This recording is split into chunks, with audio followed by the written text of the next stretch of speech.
Perintah Panglima TNI, prajurit jaga kejaksaan di seluruh Indonesia, bagaimana implementasi perintah ini? Apakah bisa berdampak pada proses penegakan hukum di masa mendatang? Kita ulas bersama dengan anggota Komisi 1 DPR RI fraksi Golkar Dave Laksono dan Direktur Eksekutif Amnesty International Indonesia, Usman Hamid. Selamat malam, Bung Dave, Bang Usman. Selamat malam, Fiska dan Pak Dave Laksono. Selamat malam, saya ke Bung Usman dulu. Sebenarnya apa kekhawatiran koalisi masyarakat sipil soal TNI yang berjaga di kejaksaan? Apa sih sebenarnya yang bisa jadi dampak yang tidak diinginkan? Kekhawatiran kami adalah TNI semakin mengurusi hal-hal di luar urusan pertahanan. Urusan pertahanan adalah tugas pokok dan fungsi dari TNI. Urusan lainnya, misalnya pengamanan katakanlah kantor Kejaksaan Agung dan lain-lain sebagainya, itu bukan urusan TNI. Jadi kami khawatir bahwa justru pengerahan personel untuk pengamanan gedung Kejaksaan Tinggi, Kejaksaan Negeri dan juga Kejaksaan Agung akan memberi kesan bahwa proses hukum di Indonesia, khususnya lembaga penegak hukum di Indonesia, itu tidak lagi independen gitu. Jadi ada kesan bahwa TNI membayang-bayangi lembaga-lembaga penegak hukum, dan ini justru menorehkan citra yang negatif kepada TNI. Apalagi kalau kita bicara di dalam konteks masyarakat internasional, dunia tentu akan bertanya-tanya, mengapa sampai kejaksaan, lembaga sipil Indonesia, sampai harus dijaga oleh personil militer. Itu hal yang tidak normal, kecuali di negara-negara junta militer, misalnya di Myanmar, atau misalnya di Thailand pasca kudeta militer, atau misalnya di Mesir pasca kudeta militer setelah dipimpin oleh jenderal misalnya LCC. Jadi saya kira kami berharap sekali bahwa pengerahan personel TNI hanya untuk urusan-urusan pertahanan. Tentu saja ada urusan-urusan di luar perang, tetapi bukan juga urusan untuk memberikan pengamanan perlindungan kepada institusi kejaksaan. Bukankah itu peran polisi misalnya? Di mana peran polisi sebenarnya? Bung Usman, kalau misalnya Kadis Penat bilang bahwa ini adalah kerjasama rutin TNI dan Kejaksaan, begitu pula dengan pihak Kejaksaan Agung bilang ini adalah kerjasama begitu antara TNI dan Kejaksaan. Kontekstual atau tidak sih kalau bicara soal pengamanan? Sama sekali tidak. Karena bagaimanapun juga kejaksaan adalah instansi penegak hukum, di mana proses penuntutan atau proses penyidikan dalam tindak pidana khusus itu berjalan. Sementara TNI adalah alat negara yang melaksanakan kebijakan negara di dalam pertahanan negara. Jadi tidak ada hubungannya, gitu. Harusnya ada kerjasama-kerjasama lain yang mungkin bisa dipertimbangkan, tapi untuk pengamanan itu seperti merendahkan TNI. Masa TNI personil yang seharusnya dilatih, dididik, dipersenjatai dan diberikan kekuatan monopoli perang untuk melindungi Indonesia dari ancaman negara asing, tiba-tiba disuruh menjaga kantor kejaksaan. Mengapa tidak ada pengoptimalan misalnya petugas keamanan biasa seperti Satpam, atau kalau di tingkat tertentu ada misalnya ancaman pidana atau ancaman keamanan yang lebih serius, mengapa tidak kepolisian? Itu kan tugas kepolisian dalam melayani dan melindungi masyarakat, termasuk masyarakat yang membutuhkan layanan di kejaksaan. Kalau TNI alat perang, dia memiliki kekuatan monopoli untuk perang, untuk berhadapan dengan negara asing. Jadi rasanya tidak tepat untuk menempatkan atau mengerahkan personel TNI atas nama kerjasama dengan kejaksaan. Termasuk Bung Usman, kan yang disebut juga adalah ini terkait tadinya struktur Jampit Mil. Nah tapi kan pertanyaannya Jampit Mil ini sudah ada dari sebelumnya, bukan struktur yang baru. Nah untuk pengamanan personel Jaksa Agung Muda Pidana Militer, apakah ini bisa diterapkan? Atau tadi seperti Bung Usman ya cukup saja, cukup pengamanan internal di kejaksaan saja? Seandainya seseorang masuk ke kejaksaan, katakanlah menjadi jaksa agung muda atau menjadi kepala kejaksaan atau menjadi apapun sebagai jaksa di lingkungan kejaksaan, baik itu tingkat negeri, tingkat bawah, tingkat tinggi, sampai dengan di tingkat kejaksaan agung, maka segala perlindungan keamanan itu menjadi urusan kejaksaan. Dan yang dimaksud dalam Undang-Undang TNI ini juga sebenarnya keliru, tapi katakanlah itu sekarang sudah dibolehkan oleh undang-undang, yaitu dengan adanya Jampitmil. Kalaupun diperlukan pengamanan seorang Jampitmil, apakah harus seluruh kejaksaan negeri, kejaksaan tinggi? Saya kira itu berlebihan lah ya. Dan seharusnya TNI justru dioptimalkan untuk urusan-urusan yang memang merupakan bagian dari urusan TNI, menjaga kedaulatan negara, integritas teritorial negara, dan keselamatan segenap bangsa, misalnya dari ancaman negara asing. Jadi saya kira itu mesti ditinjau ulang dan kami meminta agar Telegram itu ditarik. Nah, Bung Dave, apakah hal yang tepat adalah menarik Telegram karena dianggap tadi oleh Bung Usman dan Koalisi Masyarakat Sipil bahwa harusnya TNI fokus ke pertahanan saja, ini bukan tupoksinya, bukan tugasnya dari TNI. Ya, tentu pandangan dari masyarakat koalisi sipil ataupun masyarakat umum bisa berbeda-beda. Kan tapi ketika Panglima TNI mengeluarkan telegram tersebut untuk melakukan pengamanan kepada semua kantor kejaksaan, tentu ada pertimbangan-pertimbangan yang sudah diambil, yang dilihat dari kacamata atau pandangannya TNI itu sendiri. Urgensinya apa, Bung? Ya, itu harus tanya kepada Mabes TNI. Kalau DPR melihat itu urgent atau tidak? Ya, tentu kita melihat dari sikap Panglima TNI sesuai perintahnya beliau dan juga bertindak berdasarkan aturan undang-undang yang beliau miliki, itu adalah suatu kebutuhan yang ada penilaiannya tersendiri. Kalau memang ada pandangan dari masyarakat itu yang berbeda, itu bisa disampaikan di kesempatan rapat berikutnya. Aspirasi dari masyarakat yang kita serap bisa kita sampaikan langsung ke Panglima. Begitu. Oke, tapi jadi sampai sekarang dari DPR pun belum mendapatkan penjelasan yang detail soal pengaturan pengamanan kejaksaan oleh TNI. Itu kan adalah kebijakan internal, ya, kebijakan internal pemerintah yang diambil proses melalui penilaiannya sendiri, ya, kan di dalam tubuh TNI sama kejaksaan dan juga di kepolisian ataupun lembaga instansi penegak hukum lainnya kan ada fungsi intelijen, karena itu memang salah satu tugas TNI. Nah, untuk melakukan penilaian kondisi ancaman dalam negeri ataupun luar negeri. Nah, dalam hal ini TNI yang di bawah langsung komando dari Panglima tertinggi, yaitu adalah Presiden, melakukan penilaian tentang kebutuhan hal tersebut, dan itu juga prosesnya dari kedua belah pihak, ya, tidak berdasarkan TNI langsung mengirim personil, pasti ada pembahasan dengan kejaksaan terlebih dahulu sesuai dengan tupoksinya dan juga sesuai dengan undang-undang yang berlaku. Oke, kalau Bung Usman melihat ini dianggap aturan internalnya TNI, berdasarkan pertimbangannya TNI pun dengan kejaksaan, apa yang bisa dilakukan Koalisi Masyarakat Sipil kalau begitu?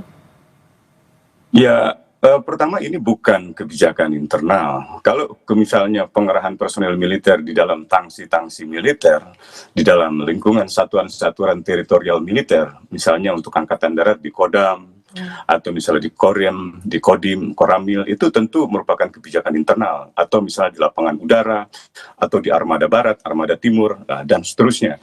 Tapi kalau sudah masuk ke ranah publik seperti misalnya kejaksaan, maka itu bukan lagi kebijakan internal, dan karena itu pengerahan personil semacam ini tidak bisa begitu saja dilakukan oleh Panglima. Seharusnya, ya, ini dalam undang-undang yang lama itu persetujuan politik dari Pak negara. Kristo, mungkin sedikit penegasan saja Pak terkait dengan maaf, kejadian ada Garut ini. kesalahan komunikasi. Bagaimana kronologi, kemudian berapa jumlah korban baik sedang dari diperbaiki suaranya. Sebelum kita kembali lagi ke Bung Usman dan juga Bung Dave, oke? Sekarang saya kembali lagi, Bung Usman sudah bisa dengar suara saya ya sekarang? Sudah. Oke, siap. Silakan dilanjutkan, Mas. Ya, jadi tadi saya katakan ini tidak bisa dilihat sebagai kebijakan internal karena bukan pengerahan personil di lingkungan satuan-satuan teritorial militer, bukan di Kodam, Korem, Kodim dan seterusnya, bukan juga di Lanut, lapangan udara, atau di Armabar, Armatim di dalam lingkungan militer. Ini pengerahan personil ke lingkungan publik di dalam institusi publik, institusi umum seperti kejaksaan yang melayani masyarakat dalam konteks misalnya pengaduan atau pelaporan tentang kasus pelanggaran HAM berat atau kasus-kasus misalnya tindak pidana khusus lainnya seperti korupsi. Jadi itu tidak tepat sama sekali. Gitu. Dan yang kedua adalah mekanisme pengerahan personilnya. Dalam Undang-Undang TNI yang lama, setiap mekanisme pengerahan personil TNI harus merupakan keputusan politik negara. Artinya ada keputusan pemerintah yang disetujui oleh DPR, misalnya dalam bentuk undang-undang. Tetapi dalam undang-undang yang baru memang dimungkinkan lewat peraturan pemerintah, tapi itu tetap akan memerlukan misalnya ketersediaan anggaran, masa waktu operasi atau masa waktu pengerahan personel. Dan itu seharusnya dikonsultasikan kepada DPR. Dengan demikian, maka setiap pengerahan personel TNI berada dalam kontrol sipil, berada dalam kontrol misalnya pemerintah dan DPR. Itu yang sebenarnya kami harapkan, dan kami berharap dalam sidang DPR berikutnya Komisi 1 bisa menanyakan apa urgensinya, apa signifikansinya dari pengerahan personel tersebut. Kalau memang untuk pengamanan Jampit Mil, mengapa begitu banyak? Mengapa harus sampai ke Kejaksaan Tinggi? Mengapa harus sampai di seluruh lingkungan Kejaksaan Negeri? Itu artinya di seluruh kabupaten dan kota. Dan itu memperlihatkan Indonesia seperti ada dalam keadaan darurat militer. Ini yang saya kira harus dicegah. Jadi kalau kita mau mengundang kerjasama investasi asing, memastikan bahwa mereka akan mendapatkan layanan birokrasi yang baik, layanan kepastian hukum yang baik, dengan begini justru memunculkan tanda tanya, apakah Indonesia dalam keadaan normal atau dalam keadaan darurat? Jadi ini yang saya kira harusnya disikapi secara hati-hati di dalam proses pengambilan keputusan. Demikian. Akan ditanyakankah tadi pertanyaannya Bung Usman di DPR di masa sidang nanti, Bung Dev?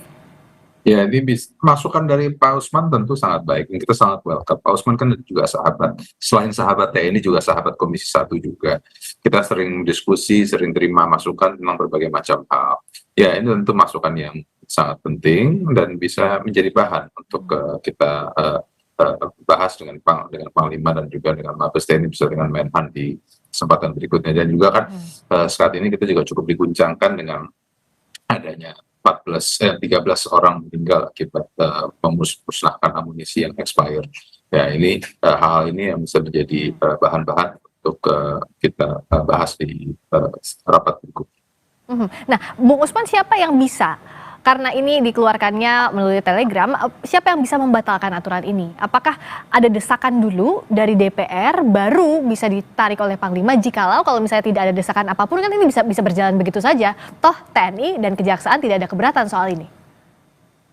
Ya, tentu Panglima adalah posisi yang paling tepat misalnya untuk menarik hal ini. Tapi yang kedua, bisa saja Panglima berdasarkan pertimbangan dari Kementerian Pertahanan. Sebab misalnya Menteri Pertahanan dan Panglima sekarang ini dalam Undang-Undang TNI yang baru, hubungannya bersifat koordinatif, bukan bersifat hierarki. Dalam negara-negara demokrasi yang mapan, Menteri Pertahanan lah yang paling berwenang untuk mengerahkan dan menarik pengerahan pasukan militer, bukan Panglimanya. Panglima hanya bersifat membina saja, mengelola atau menggunakan. Jadi the use of force itu ada di dalam Panglima, tapi the deployment of force itu ada di Menteri Pertahanan. Tapi dalam kasus Indonesia, ini memang bersifat koordinatif antara Panglima dengan misalnya Menteri Pertahanan. Tapi yang paling berwenang seperti tadi Pak Dev katakan, ya Panglima tertingginya Presiden. Dan setiap kali ada pengerahan personil militer oleh Presiden, sebenarnya harus mendapat persetujuan politik dari DPR. Karena itu menyangkut banyak hal, menyangkut masa berlakunya pengerahan personil, menyangkut anggaran, menyangkut keselamatan personil, menyangkut misalnya potensi-potensi penyalahgunaan yang terjadi di lapangan. Dan lagi-lagi Indonesia dalam keadaan damai, dalam keadaan tertib sipil, dalam keadaan normal, bukan dalam keadaan darurat, baik itu darurat sipil maupun darurat militer. Jadi pengerahan personil di lingkungan sipil seperti instansi kejaksaan sampai di tingkat kejaksaan negeri, dan itu artinya seluruh kota, seluruh kabupaten, itu memunculkan kesan bahwa Indonesia dalam keadaan darurat. Dan ini menciderai citra Indonesia sendiri, termasuk citra pemerintah, DPR, dan juga TNI. Kalau Bung Dev, dengan adanya rencana TNI menjaga kejaksaan di kejaksaan, apakah akan memunculkan potensi misalnya gesekan dengan penegak hukum lain, Polri misalnya, atau dengan KPK? Karena ada simbol misalnya kejaksaan itu dijaga, di backup tanda kutip oleh TNI. Apakah ada kekhawatiran ini kalau dari DPR, dari Komisi 1? Tentu kalau dari kacamata luar orang bisa menilai berbagai macam hal, tapi keberadaan TNI di dalam ruang lingkup kejaksaan itu bukan hal yang baru, hal yang lazim. Saya pernah berapa kali ketemu dengan sejumlah pejabat kejaksaan, papasan aja sih, itu pengawalannya dari POM TNI contohnya gitu ya. Dan itu berdasarkan undang-undang, berdasarkan aturan, memang diizinkan. Jadi sebenarnya bukan satu hal yang aneh, tapi karena sekarang ini keluar Telegram dan setiap Kajati dan Kejati dan Kejari, semuanya ada pengamanan mulai dari satu kompi sampai dengan satu peleton. Nah, ya akan tapi ini juga sudah kembali sesuai dengan aturannya, dengan MOU yang dibuat, dengan juga di dalam undang-undang yang sekarang ini sudah diatur, dan landasan hukum itu sudah ada. Itu kalau kita bicara landasan hukum ya, akan tapi kan memang ada pandangan-pandangan lain, apakah ini lazimkah, apakah ini wajar. Nah, itu semuanya itu pandangan masyarakat, apalagi di era demokrasi, semuanya itu berhak menyampaikan pandangannya. Nah, tapi kalau dari pandangan saya pribadi itu sebenarnya tidak bukan suatu masalah yang besar. Oke, tapi kalau singkat saja Bung Usman, semestinya ini dikaji ulang. Apa harus ditarik? Dikaji ulang, ditarik, dibatalkan. Apalagi tadi pertanyaan Mbak Friska itu penting sekali tentang ego sektoral atau konflik-konflik yang muncul dalam proses penegakan hukum antara kejaksaan, KPK, dan kepolisian. Saya kira kita masih ingat ketegangan TNI, ketegangan kejaksaan, dan ketegangan kepolisian di beberapa waktu lalu, tahun lalu misalnya dengan Densus dalam konteks proses penegakan hukum. Jangan sampai ada konflik kepentingan, jangan sampai ada kasus-kasus misalnya kasus korupsi yang melibatkan petinggi militer diusut oleh kejaksaan, tetapi justru akhirnya tidak berjalan dengan baik, atau sebaliknya ketika kejaksaan mendapatkan proses hukum, melaksanakan proses hukum di kejaksaan, ada gangguan dari misalnya polisi, lalu memerlukan pengamanan dari militer, itu akan menimbulkan bentrokan atau gesekan institusional yang sangat serius, dan akibatnya TNI malah ngurusin hal-hal yang domestik, bukan ngurusin hal-hal yang bersifat ancaman eksternal. Jadi sekali lagi kami minta dengan hormat, dengan segala kerendahan hati, agar Panglima dan Menteri Pertahanan menarik personil militer dari pengamanan Kejaksaan Negeri, Kejaksaan Tinggi, dan juga Kejaksaan Agung. Demikian. Kan jangan ada gesekan institusional dan juga konflik kepentingan dari aturan yang dibuat ini. Terima kasih atas waktunya Bung Dev Laksono, Komisi 1 DPR Partai Golkar. Terima kasih Mas Usman, Bung Usman Hamid, Direktur Eksekutif Amnesty International Indonesia. Selamat malam.